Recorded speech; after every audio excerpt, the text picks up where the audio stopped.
जय हिंद दोस्तों, नमस्कार। डेली रीड बुक में आप सभी का स्वागत है।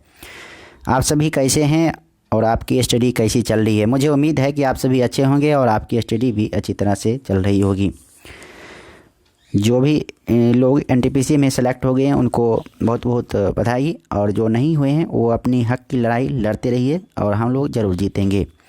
तो चलिए स्टार्ट करते हैं। और आज इस वीडियो में हम लोग मानव रोग, लक्षण एवं उपचार से संबंधित पिछले 20 वर्षों में जो भी प्रश्न पूछे गए हैं उन सारे प्रश्नों को देखेंगे। यह टॉपिक थोड़ा सा लंबा है, इसमें प्रश्नों की संख्या अधिक है तो वीडियो थोड़ा लंबा हो सकता है। तो इसमें कितना प्रश्न है पहले देखते हैं। देखिए, इसमें टोटल 231 प्रश्न है। तो आज इस वीडियो में कुल मिला के 231 प्रश्नों का अध्ययन करेंगे। उसके बाद चैप्टर 12 आएगा, 12वां चैप्टर प्लांट किंगडम के बारे में पढ़ेंगे, पादप जगत का। अगर आपने लगातार वीडियो देखा है तो आपने बहुत कुछ सीखा होगा। तो चलिए आज इस वीडियो में हम लोग रोग से संबंधित प्रश्नों को देखते हैं। यह सभी प्रश्न एग्ज़ाम के पॉइंट ऑफ व्यू से बहुत ही इम्पोर्टेंट है, क्योंकि यह पूछा गया है। इसी टाइप के प्रश्न बार बार रिपीट होते हैं। जैसे आप देख सकते हैं कि एक ही प्रश्न देखिए कितने 3 बार इसी पहले ही प्रश्न में रिपीट हुआ है। तो सारे प्रश्न ये लगातार रिपीट ही होते रहते हैं, घुमा फिरा के वही प्रश्न पूछे जाते हैं।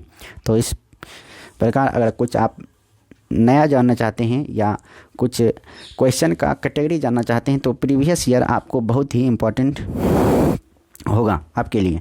तो चलिए पहला प्रश्न स्टार्ट करते हैं। ट्रिपल वैक्सीन यानी ट्रिपल एंटीजन नवजात शिशु को निम्न में से किस रोग के खिलाफ प्रतिरोधक क्षमता प्रदान करती है? तो इसका सही जवाब होगा काली खांसी, टेटनस और डिप्थीरिया। Answer B.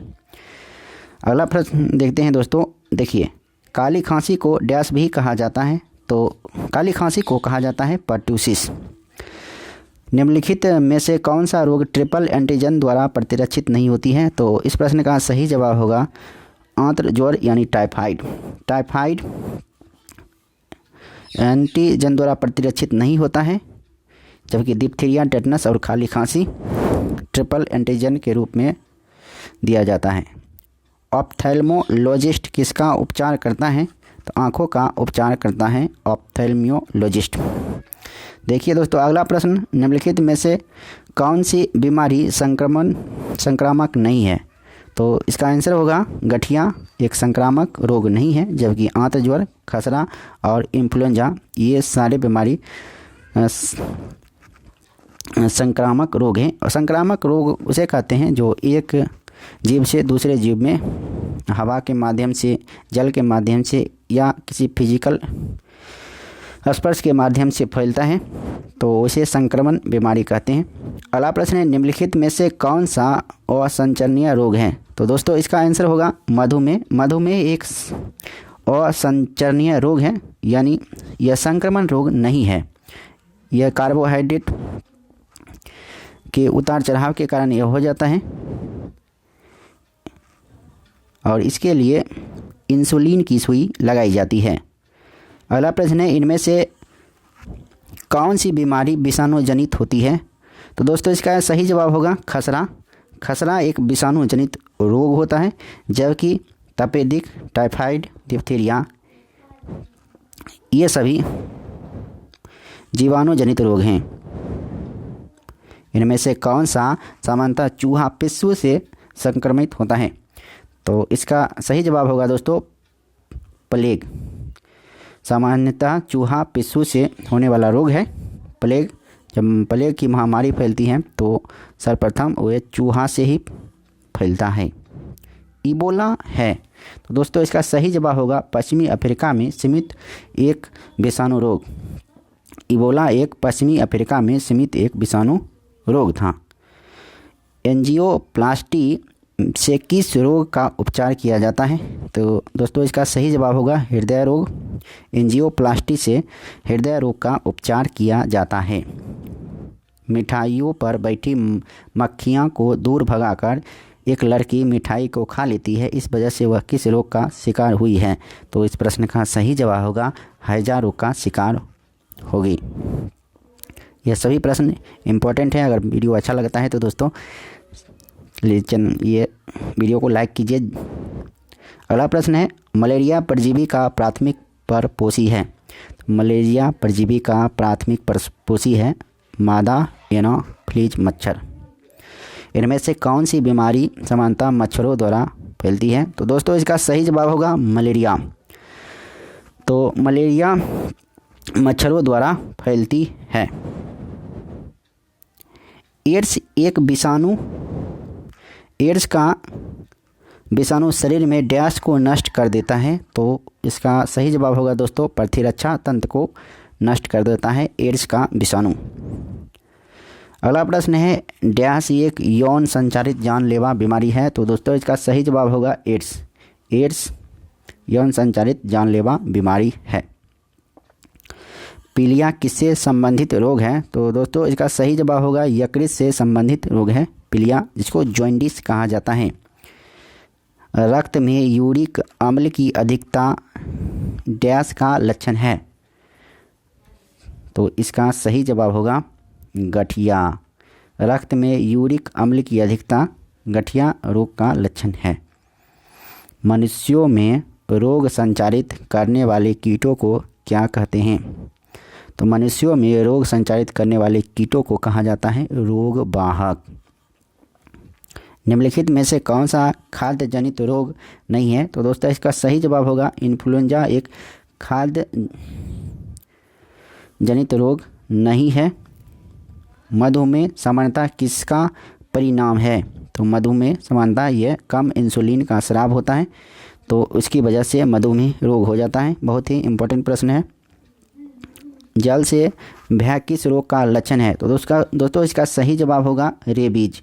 जल से भय यानी हाइड्रोफोबिया ये रेबीज का लक्षण है। बच्चों में प्रोटीन की कमी से होने वाली बीमारी को क्या कहा जाता है?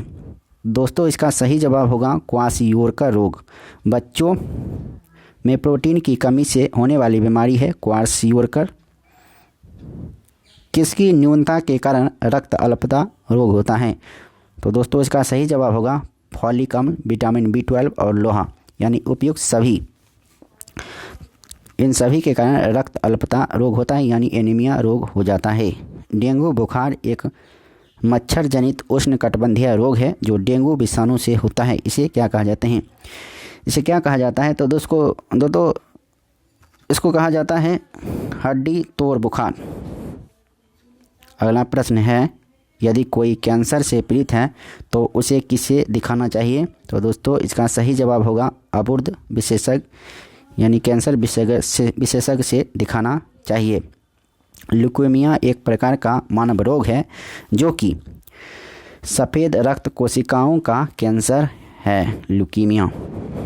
निम्न में से कौन सा रोग मानव शरीर में रक्त कोशिकाओं को प्रभावित करता है?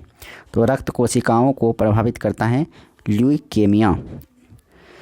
अगला प्रश्न है दोस्तों, डैश जिसका अक्सर सदमे के उपचार के रूप में जाना जाता है, जिसमें मानसिक बीमारियों से राहत प्रदान करने के लिए संग्रहण विद्युत रूप से रोगियों में लगाया जाता है। तो इसका सही जवाब होगा ECT। कुत्ते के काटने से कौन सी बीमारी होती है? तो दोस्तों इसका सही जवाब होगा हाइड्रोफोबिया यानी रेबीज। कुत्ते के काटने से बीमारी हो जाती है। हाइड्रोफोबिया किसके कारण होता है? तो रेबीज के विषाणु के कारण होता है हाइड्रोफोबिया रोग। अगला प्रश्न है दोस्तों, बहुत ही इंपॉर्टेंट प्रश्न, निम्नलिखित में से कौन सा तीव्र उठरांत्र संबंधी संक्रमण पैदा करने वाला एक जल जनित रोग है? तो इस प्रश्न का सही जवाब होगा जल जनित रोग यानी हैजा। निम्नलिखित में से कौन सा जल जनित रोग है? तो जल जनित रोग, क्वेश्चन रिपीट हो रहा है, देख रहे हैं। तो दोस्तों इसका सही जवाब होगा हैजा जल जनित रोग है। मनुष्यों के लिए एलर्जी जांच रक्त परीक्षण में क्या शामिल नहीं होता है? तो दोस्तों इसका सही जवाब होगा एलिसा। एलर्जी जांच के लिए एलिसा प्रयोग एड्स के लिए किया जाता है। अगला प्रश्न है, सफ़ेद दाग यानी ल्यूकोडर्मा का इलाज निम्नलिखित में से किस हर्बल दवा द्वारा किया जा सकता है? तो इसका सही जवाब होगा दोस्तों ल्यूकोशीन। ल्यूकोडर्मा ल्यूकोसिन दवा की द्वारा इलाज किया जा सकता है। ल्यूकोडर्मा डैश की बीमारी होती है, तो ल्यूकोडर्मा सफ़ेद दाग यानी त्वचा की बीमारी होती है ल्यूकोडर्मा। भ्रूण के मस्तिष्क को नुकसान पहुंचाने वाला जीका वायरस डैश द्वारा वहन होता है, तो जीका वायरस वहन होता है मच्छर के द्वारा। वायु जनित संक्रमण के कारण नहीं होता है, तो हेपेटाइटिस बी वायु जनित संक्रमण के कारण नहीं होता है, जबकि तपेदिक यानी टीबी, चेचक और खसरा ये सभी वायु जनित रोग हैं, संक्रमण रोग।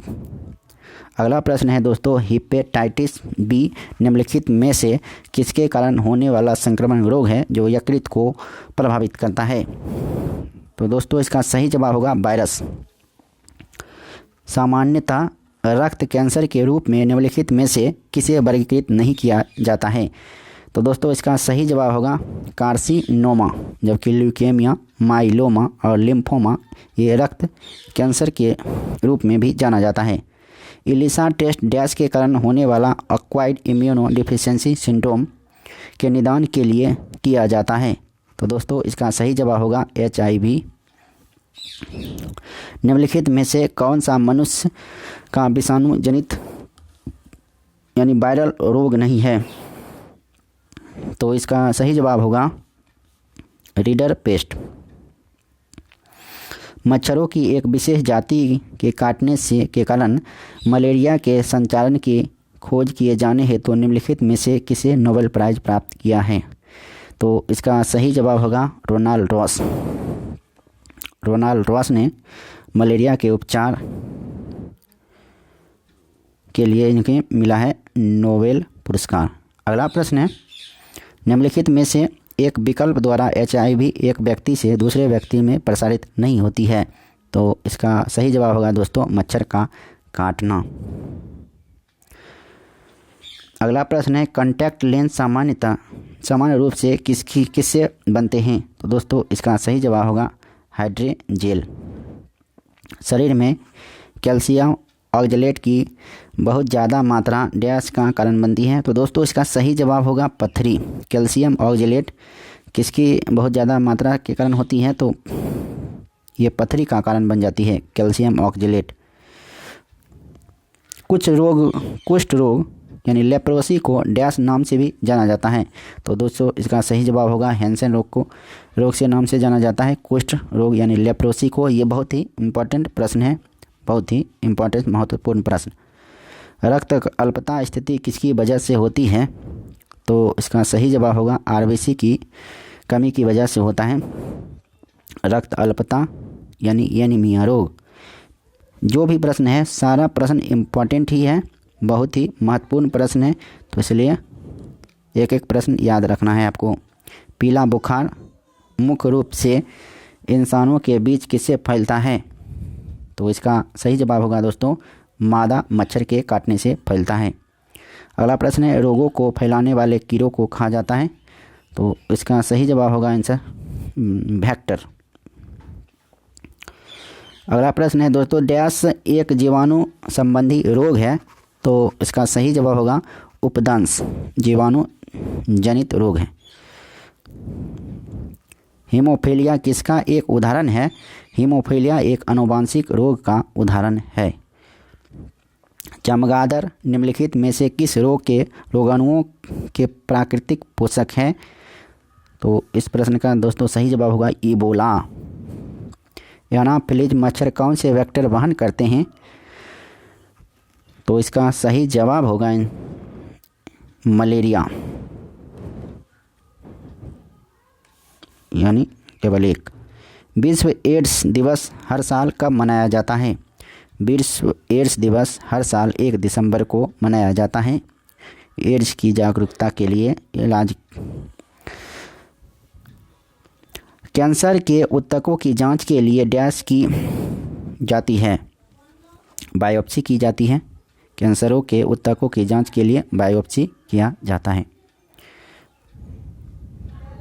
अगला प्रश्न है, खसरा किसकी वजह से होता है? खसरा वायरस की वजह से होता है। खसरा मवेशियों में मुंह और पैरों के रोग किसके कारण होते हैं? मवेशियों में मुंह और पैरों के रोग होते हैं विषाणु के कारण। पश्चिम ब्लास्ट डैश के लिए वैज्ञानिक नैदानिक परीक्षण होता है? तो दोस्तों इसका सही जवाब होगा HIV। अगला प्रश्न है BCG के टीके का इस्तेमाल समानता डैश की रोकथाम के लिए किया जाता है? तो दोस्तों इसका सही जवाब होगा तपेदिक। BCG के टीके का इस्तेमाल समानता तपेदिक की रोकथाम के लिए किया जाता है। तपेदिक डैश की एक बीमारी है? तो इसका सही जवाब होगा फेफड़े की बीमारी है तपेदिक। निम्नलिखित में से किस की उच्च स्तर में उपस्थिति से मधुमेह यानी डायबिटीज होता है? तो ग्लूकोज की उपस्थिति से ये डायबिटीज रोग हो जाता है। सिरोसिस रोग शरीर के किस अंग को प्रभावित करता है?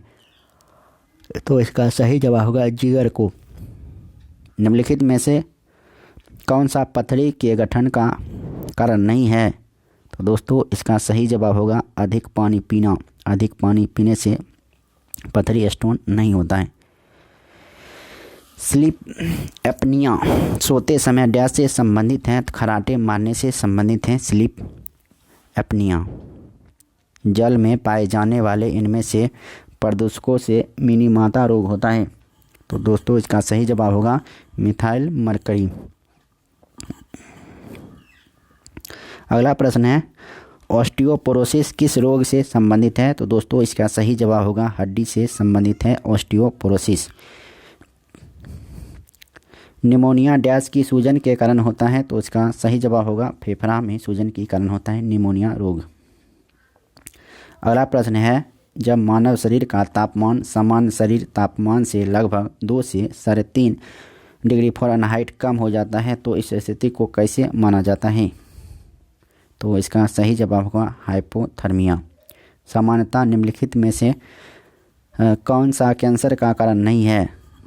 तो इसका सही जवाब होगा ट्रांसमिशन।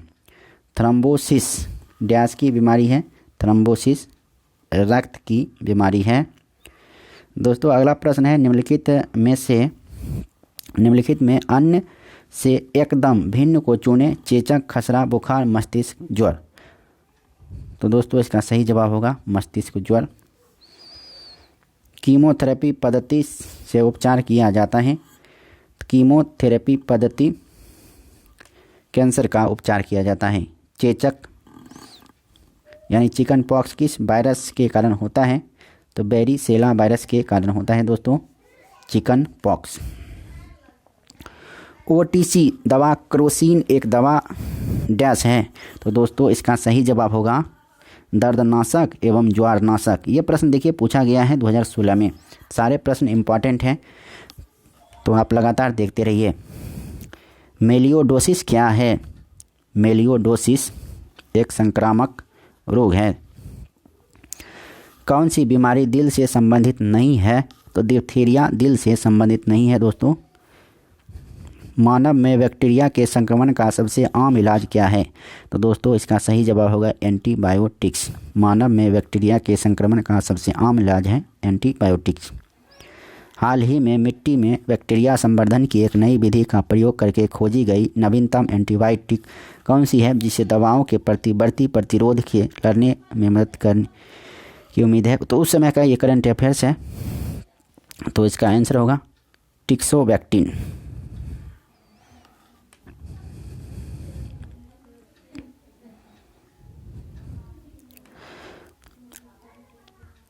अगला प्रश्न है निम्नलिखित में समानता का पता लगाइए।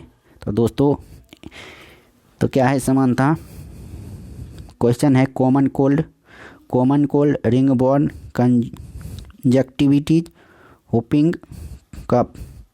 तो इसका सही जवाब होगा ये सभी संक्रामक रोग हैं। आमतौर पर वर्णता यानी कलर ब्लाइंडनेस क्या है? तो दोस्तों इसका सही जवाब होगा एक आनुवांशिक प्रकृति है वर्णांधता कलर ब्लाइंडनेस। अगला प्रश्न है दोस्तों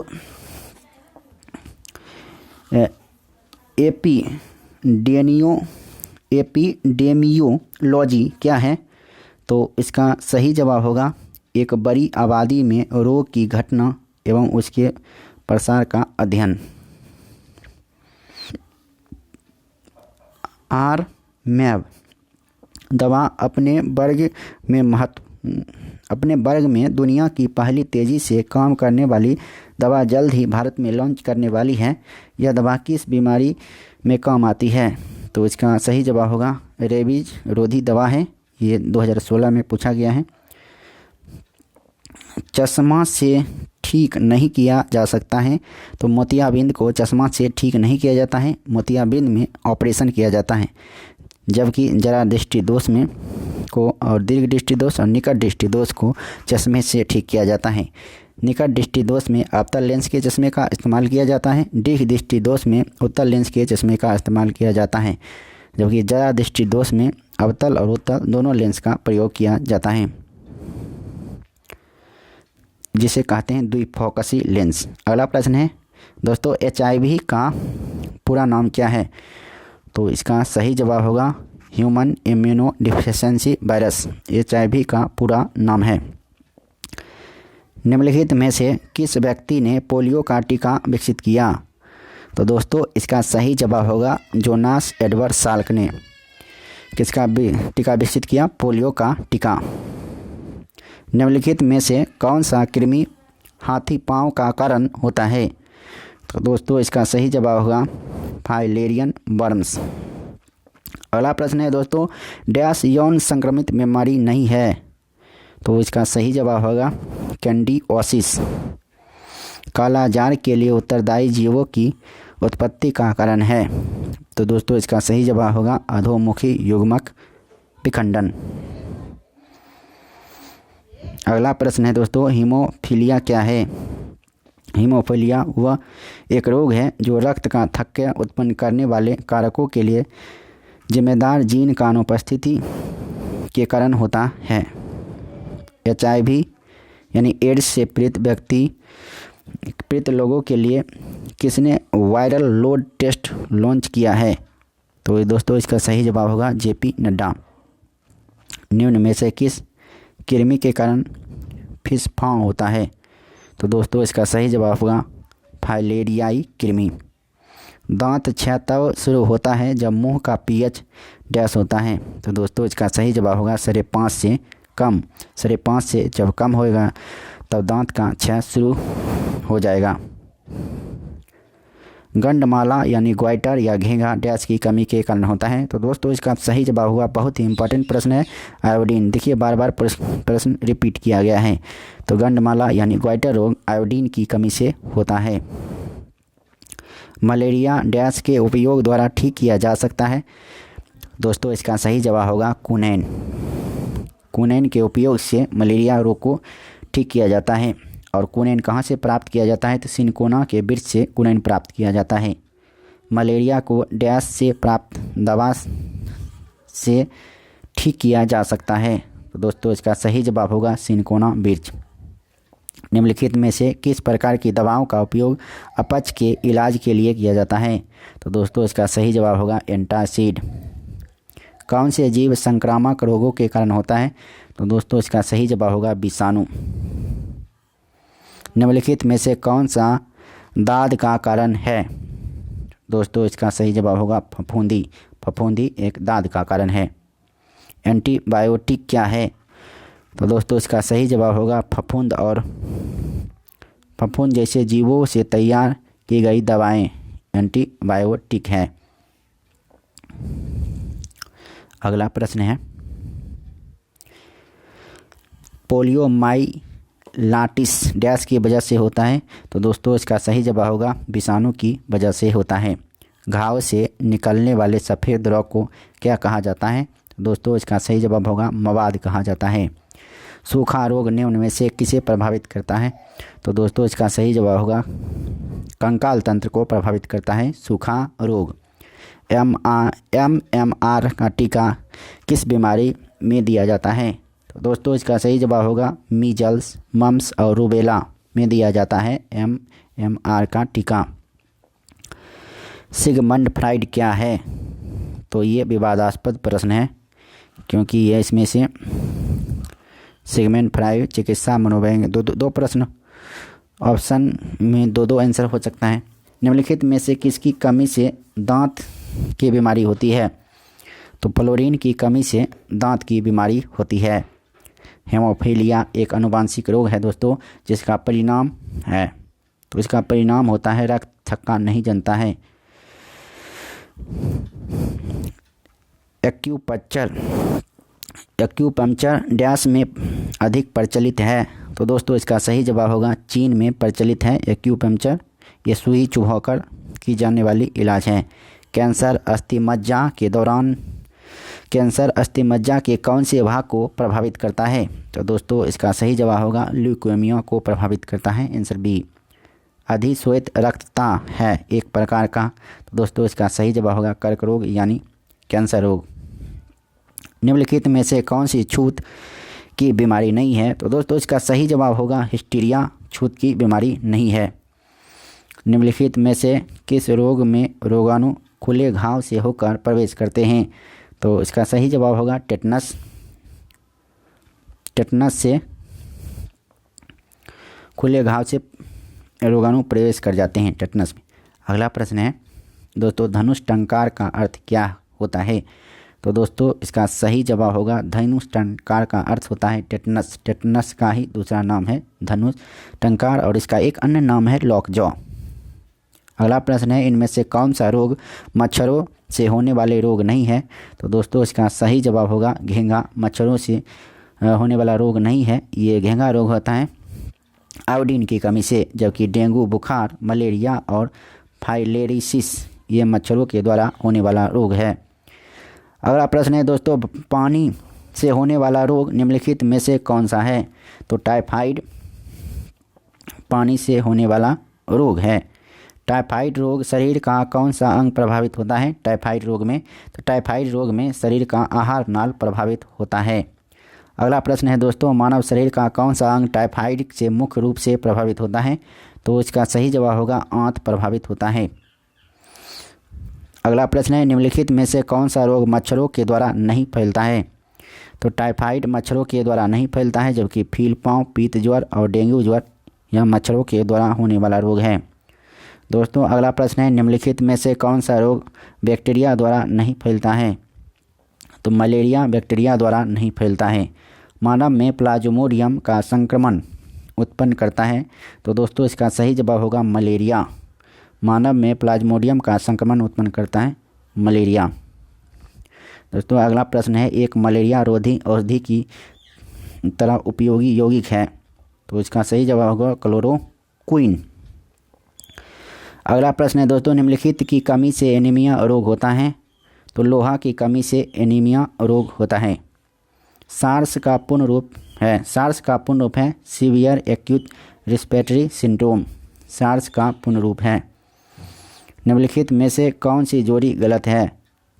तो पोलियो बंदर ये गलत है।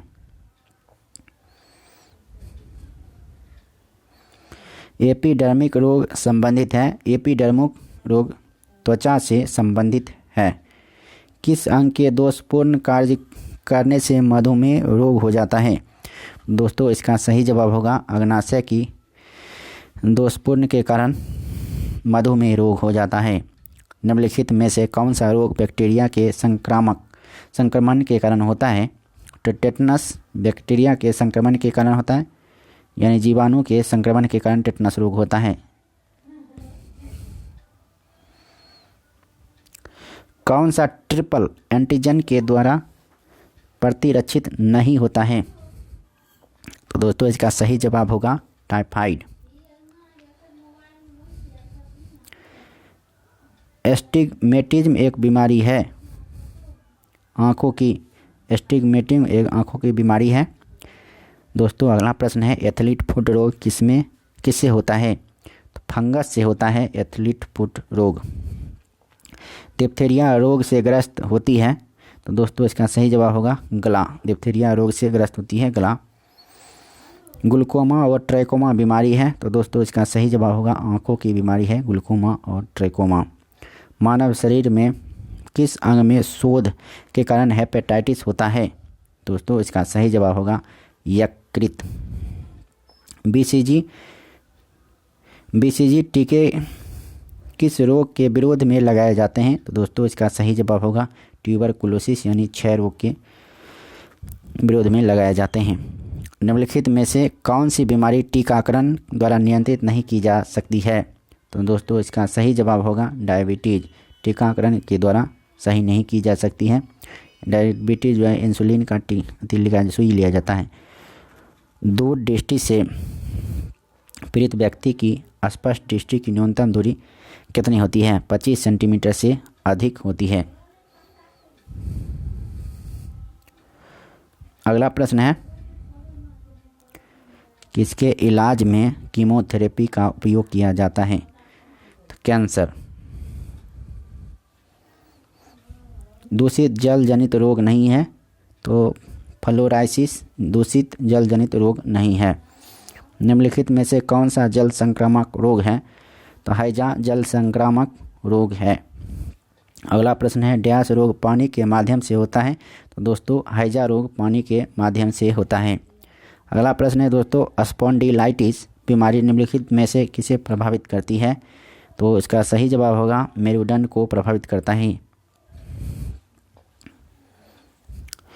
अगला प्रश्न है दोस्तों, मायोपिया से क्या तात्पर्य है? तो निकट दृष्टि। मायोपिया से तात्पर्य है निकट दृष्टि। निकट दृष्टि को ही मायोपिया कहा जाता है। मानव नेत्र के दूरदृष्टि दोष को यह भी कहा जाता है। दोस्तों इसका सही जवाब होगा हाइपरमेट्रिया। हाइपरमेट्रोपिया को दूरदृष्टि दोष कहा जाता है और दूरदृष्टि दोष के लिए उत्तल लेंस के चश्मे का इस्तेमाल किया जाता है। क्षय रोग मानव शरीर के किस भाग को प्रभावित करता है? तो यह क्वेश्चन रिपीट हुआ है दोस्तों। यह क्षय रोग फेफड़े को प्रभावित करता है, जबकि यकृत जो रोग है ये यकृत पीलिया रोग से यकृत प्रभावित होता है। अग्नाशय डायबिटीज। अगला प्रश्न है, फाइलेरिया रोग किससे उत्पन्न होता है? तो दोस्तों इसका सही जवाब होगा फाइलेरिया रोग कृमि से होता है। निमोनिया किस सूक्ष्मजीव के कारण होता है दोस्तों? तो निमोनिया जीवाणु के कारण होता है। विवृत स्थान भीति यानी एगोराफोबिया किसे कहते हैं? दोस्तों इसका सही जवाब होगा खुले स्थान का डर। चॉकलेट स्वास्थ्य के लिए खराब हो सकती है क्योंकि उसमें निम्नलिखित का अंश अधिक होता है। दोस्तों लीड का अंश होता है चॉकलेट में। ORT मौखिक पुनः जलयान चिकित्सा किसके रोगोपचार से संबंध है दोस्तों? तो इसका सही जवाब होगा अतिसार। दोस्तों अगला प्रश्न है, प्रदूषित जल पीने के पश्चात आप भली भांति निम्नलिखित लक्षणों का विकास करेंगे। तो सही जवाब होगा टाइफाइड। गैसोहॉल पर्यावरण मित्र ईंधन है जो डैश मिश्रण से बनता है। तो दोस्तों इसका सही जवाब होगा पेट्रोल और इथोनॉल। निम्नलिखित में से कौन अम्ल वर्षा से सबसे ज़्यादा प्रभावित होता है? तो मछली सबसे ज़्यादा प्रभावित होता है दोस्तों। मवेशियों में आर्गोटिज्म रोग होता है। दोस्तों इसका सही जवाब होगा कवकों द्वारा। मवेशियों में आर्गोटिज्म रोग होता है कवकों द्वारा। गले का सजर्म दाह का कारण है। तो इसका सही जवाब होगा जीवाणु। निम्नलिखित में से किस जोड़े का गलत मिजान किया हुआ है? तो गला पीलिया गला नहीं यकृत इसका होगा यकृत, जबकि एंसेफ्लाइटिस मस्तिष्क सही है। बृहदांत कोलन और हेपेटाइटिस यकृत। अगला प्रश्न है, संक्रमणीय बीमारी जैसे कोलेरा को फैलाने से रोकने के लिए यह जरूरी है कि लोगों को शिक्षित करें कि उबाला हुआ पानी पिए और खुला खाना ना खाएं। Answer C. चेचक के टीके की खोज सर्वप्रथम किसने की थी? तो दोस्तों इसका सही जवाब होगा एडवर्ड जेनर ने। क्वेश्चन रिपीट हुआ है। चेचक के टीके की खोज एडवर्ड जेनर के द्वारा किया गया है। इंसुलिन की खोज की थी? तो दोस्तों इसका सही जवाब होगा बेटिंग और बेस्ट। बेटिंग ने इंसुलिन की खोज किया था। निम्नलिखित में से कौन सा सही है? तो मधुमेह इसकी कमी के कारण इंसुलिन की कमी के कारण मधुमेह होता है। इसका यह सही है, बी आंसर। एलर्जी प्रतिक्रिया के कारण उत्पन्न रोग है। तो दोस्तों इसका सही जवाब होगा दम्मा। विडाल टेस्ट का उपयोग किस संभावना की जांच के लिए किया जाता है? तो दोस्तों इसका सही जवाब होगा टाइफाइड। विडाल टेस्ट टाइफाइड रोग की जांच के लिए किया जाता है। डैश दंश के कारण मलेरिया रोग होता है? तो दोस्तों इसका सही जवाब होगा मादा एनाफ्लिज। प्लाज्मोडियम जर्म्स किसकी उत्पत्ति करते हैं? तो दोस्तों इसका सही जवाब होगा मलेरिया। जो मच्छर शीत ज्वर से परजीवी को संप्रेषित करता है वह है? तो इसका सही जवाब होगा मादा एनोफिलीज। मलेरिया रोग प्रभावित करता है? तो दोस्तों मलेरिया रोग प्रभावित करता है प्लीहा को। सामान्यतः मनुष्य के स्वास्थ्य एवं अनुकूल जलवायु के लिए अपेक्षित आर्द्रता कितनी होनी चाहिए? तो दोस्तों इसका सही जवाब होगा 60 से 65%। दंत क्षय का कारण है? तो दोस्तों सही जवाब होगा इसका बैक्टीरिया जनित संक्रमण दंत क्षय का कारण है। एंटीटॉक्सिन का इंजेक्शन किसकी रोकथाम के लिए दिया जाता है? तो दोस्तों इसका सही जवाब होगा टेटनस की रोकथाम के लिए दिया जाता है। निम्नलिखित में से कौन सा कथन गलत है? तो दोस्तों इसका सही जवाब होगा हेनरी कैवेंडिश ने ऑक्सीजन की खोज की थी, ये गलत है। हेनरी कैवेंडिश ने हाइड्रोजन की खोज किया था। जबकि सर रोनाल्ड नॉस ने मलेरिया के कारण का खोजा। 15वीं सदी में वास्को डी गामा ने भारत की समुद्री मार्ग की खोजा और एडवर्ड जेनर ने चेचक कांटिका की खोजा था। अगला प्रश्न है दोस्तों, कौन सा रोग ठीक नहीं किया जा सकता है? तो इसका सही जवाब होगा कलर ब्लाइंडनेस को ठीक नहीं किया जा सकता है। यह आनुवांशिक रोग है। निम्नलिखित में से किस रोग का संबंध गंभीर रूप से सोच एवं याददाश्त के खोने से है? तो दोस्तों इसका सही जवाब होगा अल्जाइमर रोग। अगला प्रश्न है निम्नलिखित में से कौन स्ट्रोक से खतरे के लिए एक गौण कारक है? तो इसका सही जवाब होगा डायबिटीज। ऑन्कोलॉजी किसका अध्ययन है दोस्तों? तो ऑन्कोलॉजी अध्ययन है कैंसर का।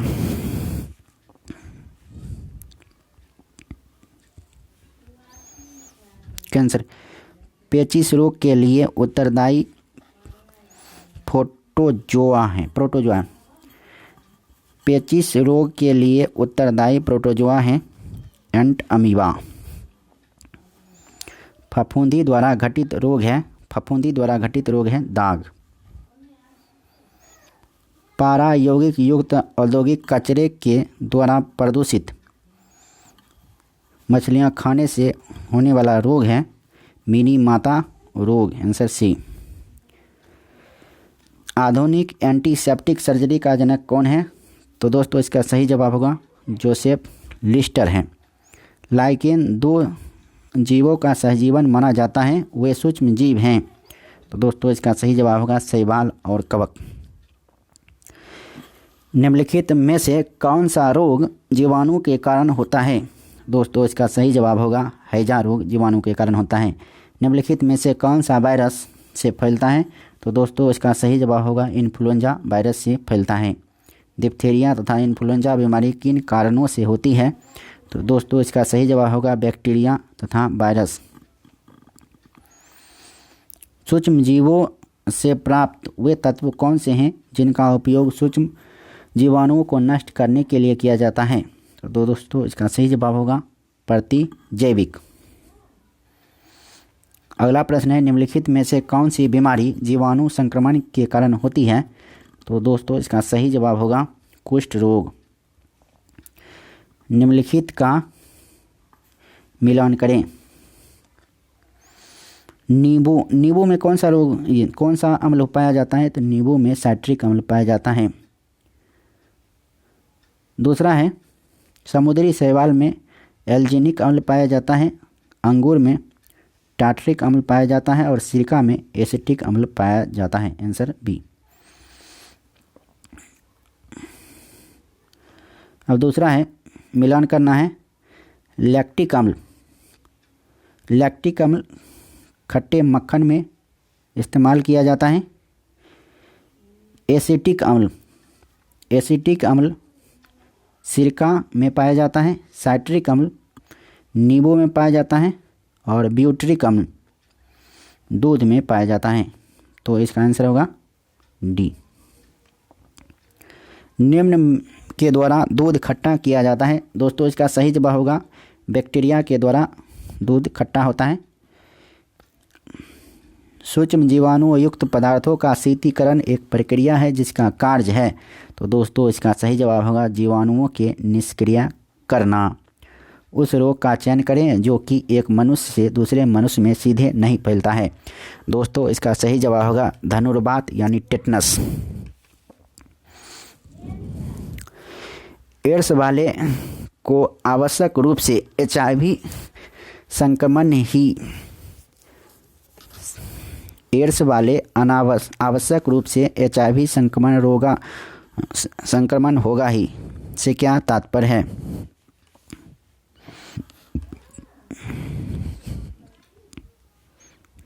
यदि आपको एड्स है तो HIV होगा ही। Answer A. एड्स का अर्थ है acquired immunodeficiency syndrome. AIDS फैलता है, एड्स शारीरिक संपर्क से फैलता है। HIV संबंधित है, HIV एड्स से संबंधित है। एड्स बीमारी में डी का क्या तात्पर्य है? दोस्तों इसका सही जवाब होगा डिफिशियंसी। एड्स बीमारी में डी का तात्पर्य है डिफिशियंसी। एड्स वायरस के प्रति सबसे अधिक व्यापक रूप से परिरक्षित औषधि है। तो दोस्तों इसका सही जवाब होगा जिओबुटिन। आंसर एक, जिओबुटिन। पैरासीटामोल उपयोग में लाया जाता है। तो दोस्तों इसका सही जवाब होगा शरीर के दर्द निवारण में पैरासीटामोल का उपयोग किया जाता है। निम्नलिखित में से कौन सी दवा एंटीबायोटिक है? तो दोस्तों इसका सही जवाब होगा पेनिसिलिन एंटीबायोटिक है। अगला प्रश्न है नाइट्रोजन स्थिरीकरण में लेग हीमोग्लोबिन का मुख्य कार्य क्या है? दोस्तों इसका सही जवाब होगा ऑक्सीजन का अवशोषण। किण्वक है, तो दोस्तों इसका सही जवाब होगा जैविक उत्प्रेरक। पनीर बनाने में किस किण्वक का प्रयोग होता है? तो दोस्तों इसका सही जवाब होगा रेनिन का प्रयोग होता है। किसी बेकरी में ब्रेड बनाने के लिए खमीर का इस्तेमाल क्यों किया जाता है? दोस्तों इसका सही जवाब है ब्रेड को मुलायम और लचीला बनाने के लिए। Answer B.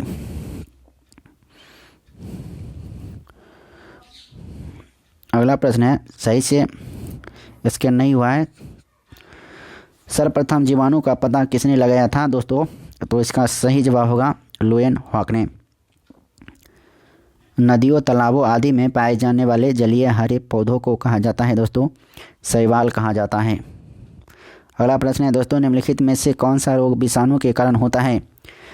तो इसका सही जवाब होगा जो तो चेचक विषाणु के कारण होता है। निम्न में से कौन सा परजीवी नहीं है दोस्तों? तो घरेलू मक्खी परजीवी नहीं है, जबकि जूं, मच्छर और किलनी ये सभी परजीवी हैं।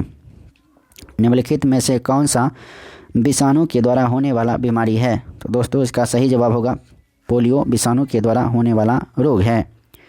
अगला प्रश्न है निम्नलिखित में से कौन सा अम्ल पेट के जीवाणुओं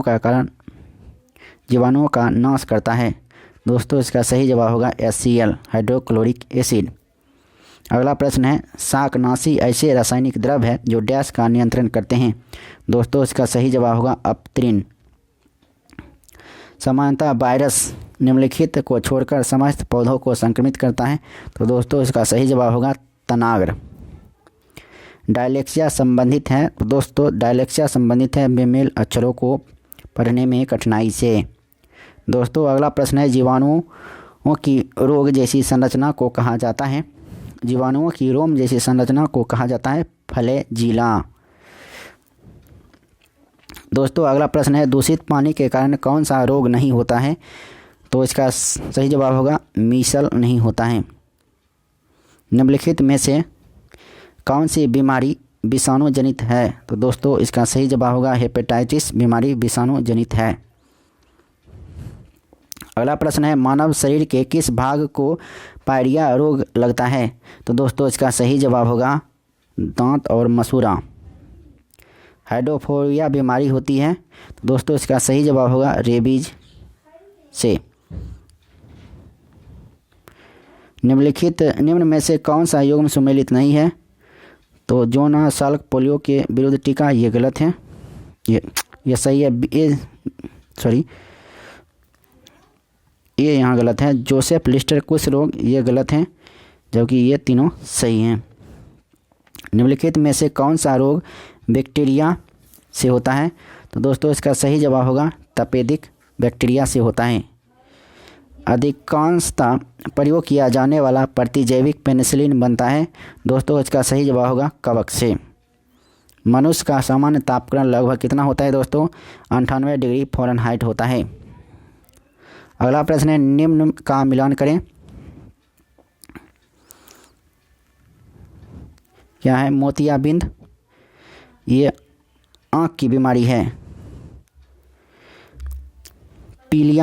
पीलिया यकृत की बीमारी है। और मधुमेह पाचन ग्रंथि से संबंधित है। और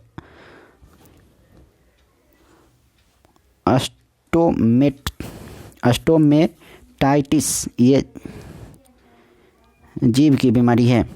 तो इसका आंसर होगा बी। क्रेटिनिज्म क्या है? तो दोस्तों इसका सही जवाब होगा बच्चों में होने वाला रोग क्रेटिज्म है। असंगत को ज्ञात कीजिए। तो मधुमेह ये अलग हो जाएगा। स्कर्वी, रिकेट्स, बेरीबेरी ये सभी विटामिन की कमी से होता है। पीलिया रोग किसके सही रूप में काम नहीं कर पाने से होता है? तो दोस्तों इसका सही जवाब होगा यकृत। अगला प्रश्न है दोस्तों, एक पेज थोड़ा गड़बड़ था तो कोई बात नहीं, यह पेज सही है। दोस्तों अगला प्रश्न है, सामान्य व्यक्ति की सामर्थ्य होती है दोस्तों 0.05 से 0.1 अश्वशक्ति के बराबर। ऑप्थेल्मोलॉजिस्ट संबंधित हैं दोस्तों, आँख से संबंधित हैं। ऑप्थेल्मिक। एल्कोहल का अधिक मात्रा में सेवन करने वाले लोग सामान्यतः निम्नलिखित के कारण मर जाते हैं। तो दोस्तों इसका सही जवाब होगा जिगर या पेट का कैंसर। रेडियो एक्टिव आयोडीन का प्रयोग निम्नलिखित में से किस रोग के उपचार के लिए किया जाता है? दोस्तों इसका आंसर होगा थायराइड। अगला प्रश्न है, दीर्घकालीन परिश्रम के पश्चात मांसपेशियों में होने वाले थकान किस कारण से अनुभव होती है? तो दोस्तों इसका सही जवाब होगा लैक्टिक एसिड के जमाव के कारण। अगला प्रश्न है, एंटीबॉडी मुख्यतः एक पदार्थ है। तो इसका सही जवाब होगा दोस्तों प्रोटीन। एंटीबॉडी एक प्रोटीन है। केल्विन स्केल में मानव शरीर का सामान्य तापमान कितना होता है? तो दोस्तों इसका सही जवाब होगा 310 केल्विन होता है। केल्विन पैमाने में शरीर का सामान्य तापमान। लंबे समय तक शारीरिक परिश्रम के कार्य के बाद मांसपेशियों में शिथिलता किस कारण होती है? तो दोस्तों इसका सही जवाब होगा लैक्टिक अम्ल के एकत्र होने से। रेबीज के टीके की खोज किसने की थी? तो दोस्तों इसका सही जवाब होगा लुई पास्चर ने की थी रेबीज के टीके की खोज। दोस्तों अगला प्रश्न है, नगरीय जनसंख्या की तुलना में कृषि श्रमिकों में कौन सी बीमारी सामान्य है? दोस्तों इसका सही जवाब होगा फेफड़े की बीमारी। दोस्तों 231 टोटल प्रश्न इस वीडियो में था। तो इस चैप्टर में सारा प्रश्न को कवर किया जा चुका है। तो अब अगला जो टॉपिक होगा वो पादप जगत यानी प्लांट किंगडम के बारे में नेक्स्ट वीडियो में पढ़ेंगे। तो तब तक के लिए नमस्कार। वीडियो अच्छा लगा तो लाइक कीजिए और चैनल पर नए हैं तो चैनल को सब्सक्राइब कर लीजिए। और उसके बाद किसी एक ग्रुप में आप एक बार इस वीडियो को शेयर कर दीजिए, क्योंकि जल्द ही 1000 सब्सक्राइबर पड़ने वाली है। तो प्लीज़ जब इतना मेहनत कर रहे हैं तो आपको मात्र इतना करना है कि एक बार शेयर कर दीजिए। धन्यवाद, नमस्कार, जय हिंद, वंदे मातरम। फिर मिलते हैं नेक्स्ट वीडियो में।